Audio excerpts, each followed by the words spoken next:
Hello there, Parth Sharma this side bringing you the finals of the Lindores Abbey Rapid Challenge 2020. Don't forget to like, comment, share and subscribe to my channel. If you are already subscribed, then press the bell icon for notifications in the future from my channel. And if you like my work, then do consider supporting me on Patreon and PayPal because your support is my motivation which keeps me going. I have given all the timestamps in my description of each and every game that I am covering, and I should say each and every decisive game that I would be covering in set 3 because this set was also spectacular like other sets in this final, and it has been a fantastic battle between these two champs. I would say both are champions in my eyes. They have played spectacularly well throughout the tournament, and especially also in the finals where they are going neck to neck against each other, with Hikaru stamping his authority in set 1 and Dubov also rejoining well in set 2. So we are in the set 3. Hikaru is white, Dubov is black in game 2. The game 1 was drawn. So what happens in game 2? Let's have a look. Hikaru opens with e4, c5, knight f3, knight c6, knight c3, g6, d4, c d4, knight d4. This is hyper accelerated dragon variation with bishop g7. So the knight is attacked and bishop e3 develops, defending the knight as well. Knight f6. Now bishop g4. This so-called modern bishop c4 variation. Castles, bishop e3, so this is all acceptable lines. You might see queen d2 and bishop h6 also in the future. That's also not out of the question. Rook e8, knight takes c6, d takes c6, h3 stopping bishop g4. That's a good move. Queen c7, just getting out of this tension. f4, b5. So Dubov sensed that he would be castling on the queen side, so he starts to push his queenside pawns.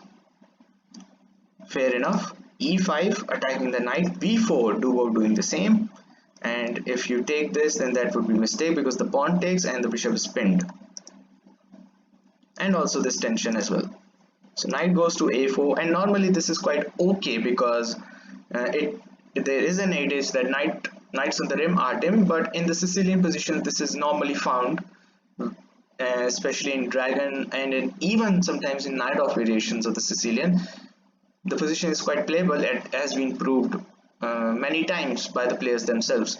So knight a4 is acceptable because this knight can come somewhere like c5 and could be devastating. So knight d5, queen f3, and now this was a very critical moment indeed. Nakamura gives up his bishop for knight in an open game. Remember what I'm saying, in an open game he gives up his bishop against the knight, which I think isn't a good trade. Queen takes, and now a5. There we go, pushing on the queen side. Dubov taking his chances because he has bishop pair and he has solid authority here indeed. So Hikaru, as expected, castles on queen side, long castle, queen a7, offering trade of queens. The endgame would be better for black. Queen e4 and bishop f5. Probably bishop a6 would have been better, but bishop f5 isn't bad either. And if you take this pawn, then queen e3 check will take the pawn on f4, so position would be level. So he goes queen c4, and there comes this intermediate move, queen e3 checking b1, and only then defending this f7 pawn, bishop e6. Queen d4 offering trade of queens, which was gleefully accepted by Dubov because he has this bishop pair, but Nakamura has an open file. Rook a d8, rook h d1, keeping the rooks in the open file. That's good. So rook takes, Nakamura still has the open file. Bishop c8, since there is no danger here, so the bishop goes back. Knight b6, gives a punch at the bishop, but he doesn't need to worry. Dubov plays c5. Probably g5 would have been better, because if pawn takes, then bishop takes, and this pawn goes, this bishop is now open to attack like b2 and a1 sometimes for instance, and that would have been better. And the next move from Nakamura I really don't like. He could have played rook c4 in this position, but he plays rook d2. And why do I don't like this move? Because after g5 he plays rook d5. Well, if he wanted to play rook d5, he should have played it straight away. But he's Nakamura, he's a super grandmaster. Can't question him. G takes f4, rook takes e5, f3, giving up this pawn but getting this h pass pawn, and the bishop pair against with a pass pawn is well worth a rook, or I should say well worth a queen. Rook is an understatement in my opinion. Is well worth a queen, and bishop pair and this pass pawn is very dangerous combination, probably decisive combination. Rook takes a5, rook d8, threatening mate in 1. There we go. A4 defends the mate. So flight square for the king. B takes a3 en passant, and here he should have played either knight d5 or recapture with the rook. But here he makes a critical error. B takes a3. Why this is a critical error? It creates 3 pawn islands, not 4, 3 pawn islands. And not only that, it opens this line for the bishop to control a1 and b2. Not to forget, the rook on d1 can land sometimes. e6 closing that, king a2, h5 pushing his passed pawn, rook a4 stopping this h4, and bishop takes e5 probably would have been was an inaccuracy or a mistake, because Hikaru could play rook a5 here and taking this passed pawn, because if you try to play f6, then there is f4 giving up this pawn but getting this good passed pawn. And that's not all. This bishop would have also been hit, and this pawn would have been a bane for black. But here Hikaru misses his golden chance and plays rook e4, and that was a blunder. But Dubov didn't pounce on that. He should have played bishop g3, and then h4 would have defended each and everything here. However, he plays bishop f6. Still black is in the driver's seat only because of this recapturing with the pawn. Black has chances, tremendous chances. And look at this move. Look at this. This is deadly combination indeed. And probably there won't be any easy way out for this. Plays rook e1, defending this rook d1 thing, and also threatening rook h1. And this bishop cannot be able to defend the pawn, because then pawn takes. Dubov senses that and plays h4. So now if rook h1, then bishop f5, and the pawn is defended. Rook g1 check. This is all desperation. King f8, knight c4, bishop f5. Now rook h1, attacking the pawn, but everything is defended. And now rook d4. That was the moment that I was about that I wanted to say, and waiting for this bishop takes, and rook takes knight. And things could be very deadly. This king is somewhat caught in a nasty tangle, especially by this bishop, and isn't pleasant indeed. So knight e3, just getting out of that, also attacking the bishop. So bishop tucks back to g6. a4, he's pushing his passed pawn, but his pawn is too slow, because This bishop pair is deadly, as I said, equivalent to a queen with this passed pawn. If this passed pawn hadn't been there, probably would have been equal to a rook. But this passed pawn is there, so equivalent to a queen.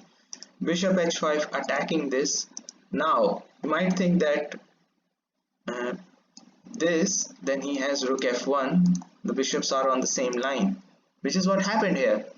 a5, bishop takes f3, rook f1, the bishops are in the line, one of them will go, but no, rook f4.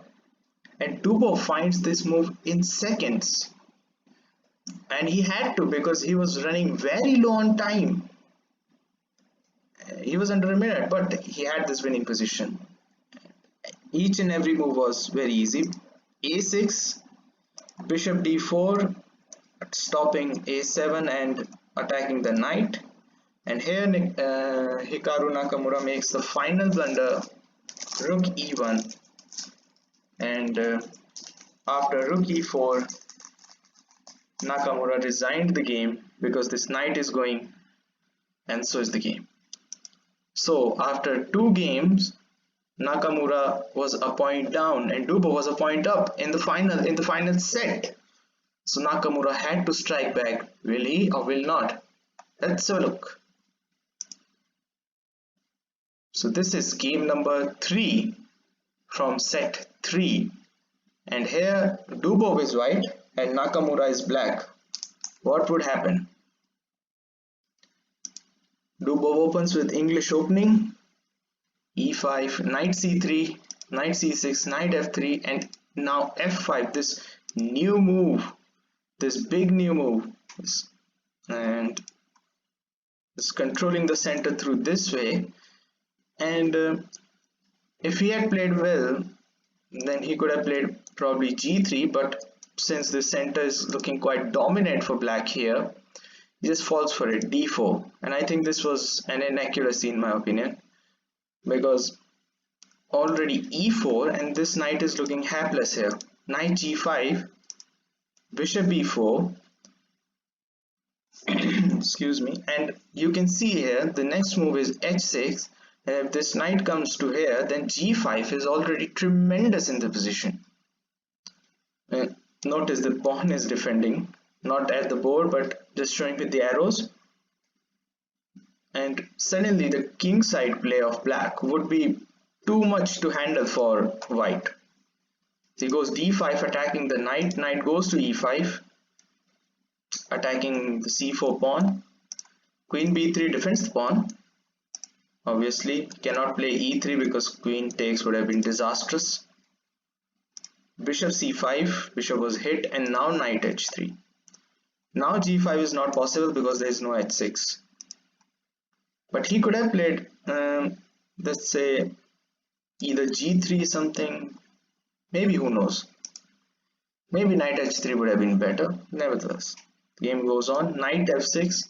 So already you can see that Hikaru has caught him right into opening, and Dubov hasn't dealt well with that opening. Probably he wouldn't have seen, but as a grandmaster he would have seen everything.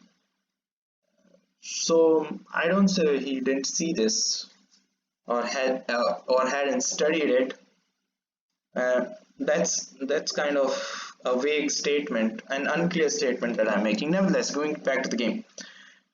Knight a4 attacking the bishop, bishop tucks back to e7, bishop f4 attacking the knight, knight goes to g6 attacking this bishop, but this bishop is guarded and Dubov would like to change this, I mean exchange like this, but he doesn't have anything, and having nothing for that he plays d6.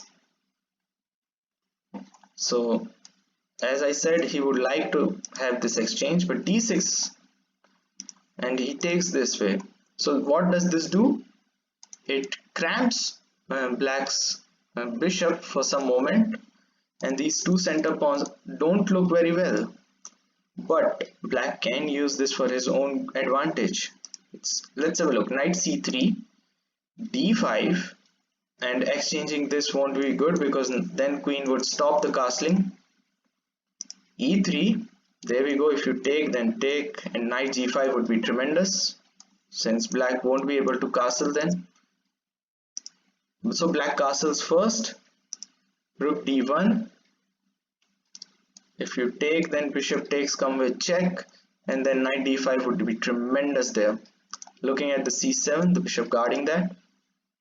So he plays d6, bishop e2, h6, and castling bishop e6, and only then taking the pawn. I jumped the gun.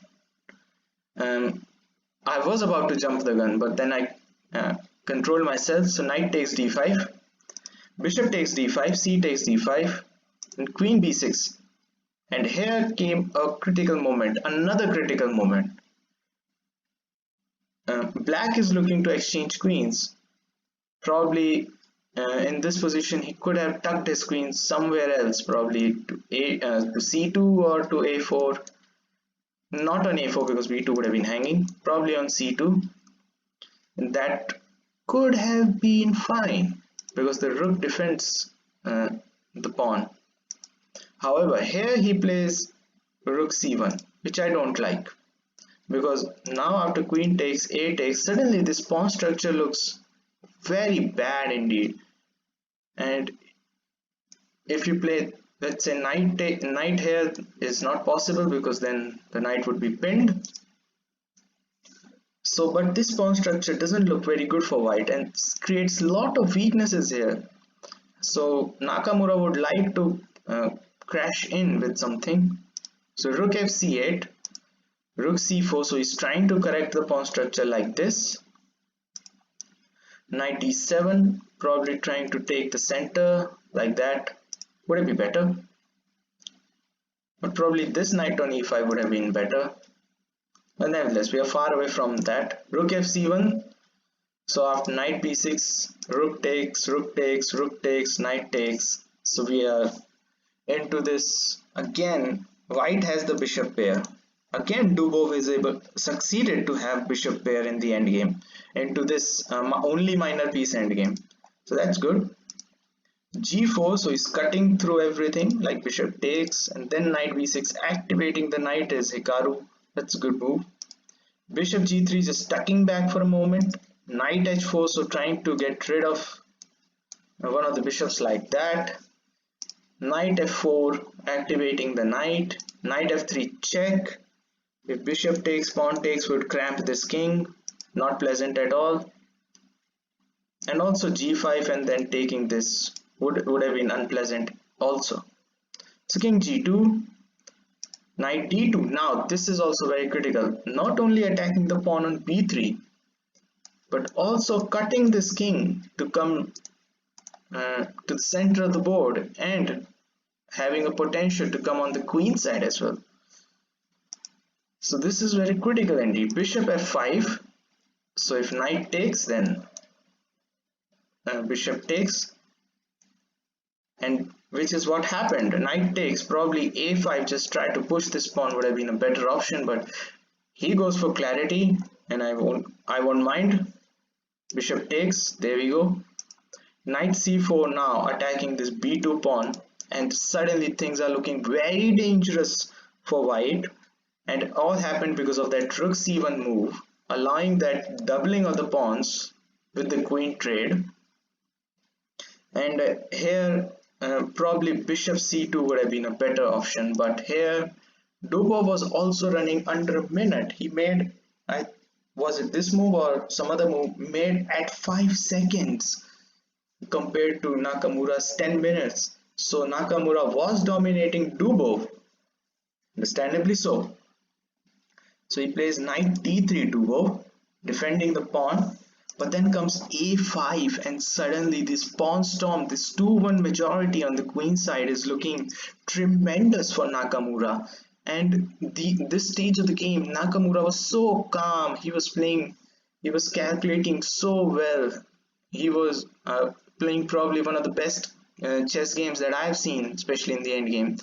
And one game against Carlsen that he played, that was 2 in the final, and even that was when he was a point down in the first game. The skill is, this fighting spirit from Nakamura is absolutely unbelievable and something to admire. Incredible. Anyway, bishop f3 from Dubov. Now b5. Look at this. Bishop d1 attacking the knight, but knight comes to d2. And suddenly everything is looking tremendous for like b3. Knight goes to b6. Knight was hit, so knight goes there. And not only that, by playing knight b6, he gives this as well protection, the extra protection that a4 square needs, since this bishop is defending it x-ray. And here Dubov could have played this knight c1 move, putting more protection here, but he goes knight f4, and in my opinion this was a waste of a move. This was giving black too much leeway, because at a4, b takes, see the knight defending the pawn. Knight d3, so knight had to come back, a3, and suddenly this pawn is looking like rampaging down the board. Knight b4 stopping a2, and knight takes d5 is a very good decoy indeed. If knight takes, then a2, bam, you're gone. So knight a2 and king f8. This is a very useful move. Not only that it enables this knight to move, but also it enables this knight to move freely as well, because then bishop b3 won't be an annoyance since there would be no pin. He could have played bishop c2 here, but he plays bishop a4, and again this was played almost having seconds on the clock. Dubov was really struggling, not only in the position but also with the clock, and Hikaru was pouncing on that. Hikaru was really cashing in on that weakness. Knight e4, just preparing one of the knights to come to c3. Bishop b3, and there we go, knight dc3. The knight was hit, so why not try to bring this one here. Knight b4, again a2 is guarded by two pieces, so a2 not possible. And then comes knight d2 attacking the bishop, and really you have to admire Hikaru's skill. It was fantastic to see the way he was playing. Bishop e6 is try to cut this king like that, so this king doesn't come out that easily. And now d5, the cheeky interference move is cutting the connection, as we say. So now bishop doesn't defend this a2 square anymore, and not only that, this unleashes this bishop to attack this knight, and it isn't so easy, because after knight c2, if you try to run too quickly by playing a2, then knight already controls that.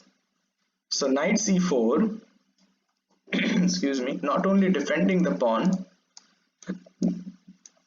but also initiating a sequence of moves that will be tremendous to see.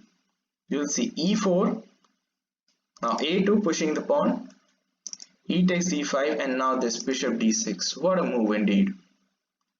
Stopping this bishop e5 move, that would have been pretty much annoying once this knight moves, of course. And also this knight, what does it do on c4? Protects the bishop, and what does this bishop do? In tandem with the knight, stops bishop e5.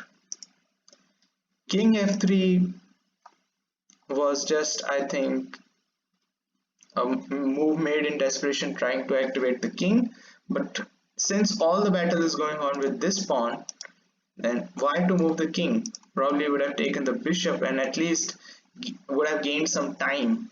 But what does this do? This doesn't allow even to pawn to push also, so that this bishop could come to defend. Position is already tremendous, but this king f3 allows king e7, and if bishop takes, then king just sits on e7, doesn't allow this bishop to come, and you might see all those combinations like knight a3 attacking this knight, and then bishop here also might come, maybe, who knows. Everything is falling for white here. Bishop f5, probably was the final nail in the coffin, because after knight b5, bishop d3, and now this knight d4 check is a very good decoy again, or I should say a deflection. If knight takes you queen, knight f5 was played, king f6. So if you take with the knight, takes, this doesn't help. Just simply play queen d4 and everything would fall. But he plays bishop c4, bishop takes c4. Now after bishop takes g3, Dubov resigns game number 3, so it's 1 each. If knight takes, then queen c3 check picks the bishop, and if any other piece takes, then king takes knight. So game 3 was gone. Game 4 was also pretty interesting, created some chances, but nothing came out, nothing fruitful came out of it. So the game was ended in a draw. The set was ended in a draw, so we go again into a tiebreaker. And what is the tiebreaker? It is the Armageddon game. And here Hikaru, since he finished first in the prelims and Dubov finished 7th, let's look at the journey. Dubov finished 7th and he's in the final, facing forced the Set-3 into the Armageddon. So he came so far. You can see again he's doing the same what Hikaru did to Magnus in the semis. It's pretty incredible. So here Hikaru had the right to choose the color and he chose black, so he has 4 minutes, but he also has the draw odds, whereas white must win this game either through time or via resignation or checkmate whatsoever. So there we go. Dubov is white and plays 1 e4, e5 and Vienna game. And this g3, bishop c5, bishop g2, knight f6, this is all pretty much well known. The Paulsen variation, knight ge2, d6. This was the variation which was played by Caruana against Aronian in 2018. So this is not something that is unknown. It's pretty much known. d3, a6, castles, bishop e6, h3, h6, king h2, and now d5. E takes d5, knight takes d5. So far so good, and white is also having better position here. f4, e takes f4, then comes now bishop takes d5, and here there is a massive amount of difference in the position. White is better, no doubt about it, but here the first move would have been just to make an intermediate move. This intermediate check would have been a better move, because then this displaces this knight to g3. But what happened in the game, after bishop takes d5, Nakamura captures the bishop, and now this is different because now knight comes to f4, and this has some serious influence on the game, and this is already tremendous. 2 knights are attacking the bishop, and this bishop doesn't have a good square to go. So Hikaru Nakamura is already up for it in the Armageddon right at move number 13. And if you play bishop e6, then queen h5 would be end of the world, probably, because then, or you say bishop e6, knight takes, pawn takes, queen h5 would be, as I said, end of the world. It would be tremendous here. He goes knight e7, defending bishop like that. Now queen h5, Dubov just going for it on the f7 square. One of the knights will take the bishop, and then especially this knight will take the bishop, and then queen would crash through on f7 square. Brilliant strategy, almost unstoppable strategy. c6, knight c takes d5, c takes d5, and now knight e6, exploiting the pin, and this is already tremendous. And you cannot try too many options here. See, the queen is hit, the bishop is hit, G7 is hit, queen is attacking on F7. I think the position is already hopeless. You can try G6, but then queen E5. Not only knight takes, queen is threatened, the rook in the corner is also threatened, and position is already very shaky indeed, probably lost here. Doesn't matter how much time one player has, this position is already dead gone. So after knight E6, he plays queen D6, but then comes knight takes G7 check, king D7, and now rook takes F7. Brilliant move indeed, keeping this knight under pin, and already there are threats of playing this, and knight F5 is also coming. Bishop F4 is coming, challenging the queen. Knight F5 is coming, and already, in my opinion, black's position is collapsing. Rook A F8, challenging the rook. Bishop F4. There we go. Brilliant move.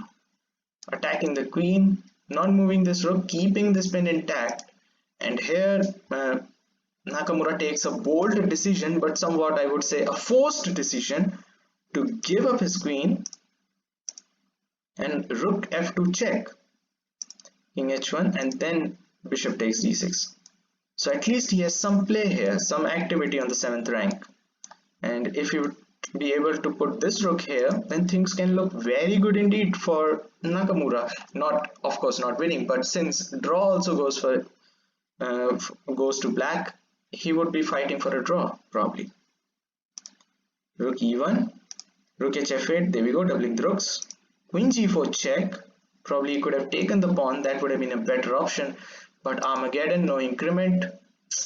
No point to criticize. King C6, knight E6, the rook is challenged, rook 8 to F6, knight E4 check. Probably, yes, no matter how much time pressure you are in, you should have found queen A4, because then B5, then queen takes A6 would be tremendous. Excuse me. There goes king B6, rook E2. This is no point because of this, and when there are no queens on the board, then you should try to exchange pieces. Rook and bishop for the queen is better for the queen. So rook F1 check, king G2 happens, knight C6. There we go, knight's traded off, and he could have played B4 straight away. The queen defends the pawn, but he chose C3, rook 1 F5, and then B4. And possibly he could have played H5 here, and this move isn't difficult to find, but he plays king B7, and what does this do? This allows this queen to check this king laterally, and if you play rook F7, you're just dumping the pawn, which is what he did. Attacks the bishop, C7, queen coming back to E3. That's a good move. And probably in good world he would like to play A4, A5. That would be better. Bishop B6, attacking the queen. D4, defending like that. Bishop C7 again. H4, now pushing his passed pawn on the king's side. A5, A3, defending the pawn. A4, just closing the structure on the queen side. And people saying Hikaru was trying to flag him. And since both were running really short on time, Hikaru was somewhat ahead on the time, even though having a minute disadvantage. Queen D3, attempting to play C4, and then queen takes, and then B5, and then takes, or maybe B5 straight away. Rook F1, and there we go, B5. Rook 1 F6, B takes C6. This allows the queen to A6, and after that things do fall apart because the A pawn also drops. King B7, queen E8, threatening rook E7, and if rook E7, rook takes, queen takes, will pick up this rook. So it goes rook F8, but this picks the rook anyway, because after rook E7 check, bishop C7, queen B5 check, rook B6, and there we go. Can you see that? And we see that.